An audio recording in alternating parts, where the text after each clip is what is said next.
This morning, breaking the Wall Street Journal, talking about wider problems found at the IRS. They're finding out that it wasn't just if Tea Party was in their name, and it wasn't just if Patriot was in their name.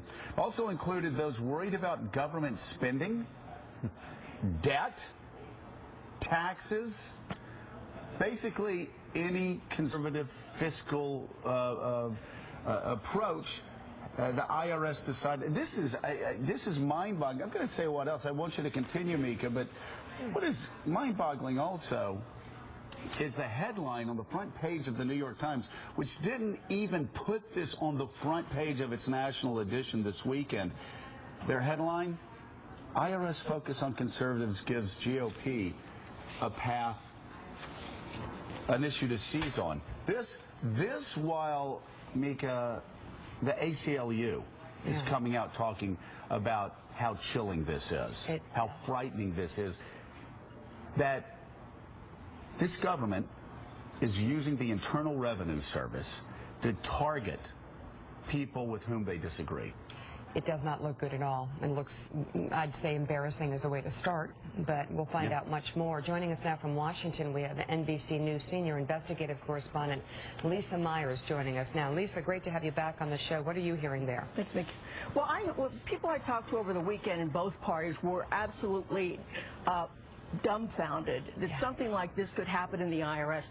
Do these people not remember the Nixon administration? I mean, one of the abuses of power was his use of the IRS against his political enemies.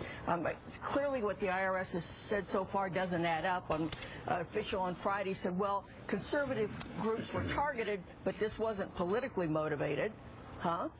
And then, and then the acknowledgement that senior officials knew and did not inform Congress. In fact, they told Congress that the claims that conservative groups were being targeted were untrue. Hey, Lisa, can I stop you right there? And just on that point, Mika, read this timeline, if you will. Okay. And then have Lisa move on that, because she was just about talking about what the IRS said. All right, here's the timeline of the IRS's position on the issue. According to reports obtained by the Associated Press, the findings seem to contradict public statements made by the agency's commissioner.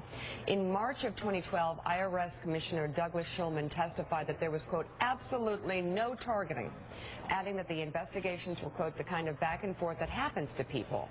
So a year ago, absolutely no targeting. On Saturday, the IRS put out a statement reading, quote, senior leadership was not aware of this level of specific details at the time of the March 2012 hearing. Okay, so they were saying it was just low-level employees in Ohio. That was on Friday. It goes on to say, quote, senior leadership did not have this level of detail. But the Associated Press reports that back in June of 2011, the official who heads the IRS division that oversees tax-exempt organizations learned at a meeting that groups were being targeted. And just 2 months later, in August of 2011, staffers in the IRS's Rulings and Agreements Office, quote, held a meeting with chief counsel so that everyone would have the latest information on the issue. Lisa Myers, people sort of try to clean things up, and they'll say, well, you know, they misspoke or there were falsehoods.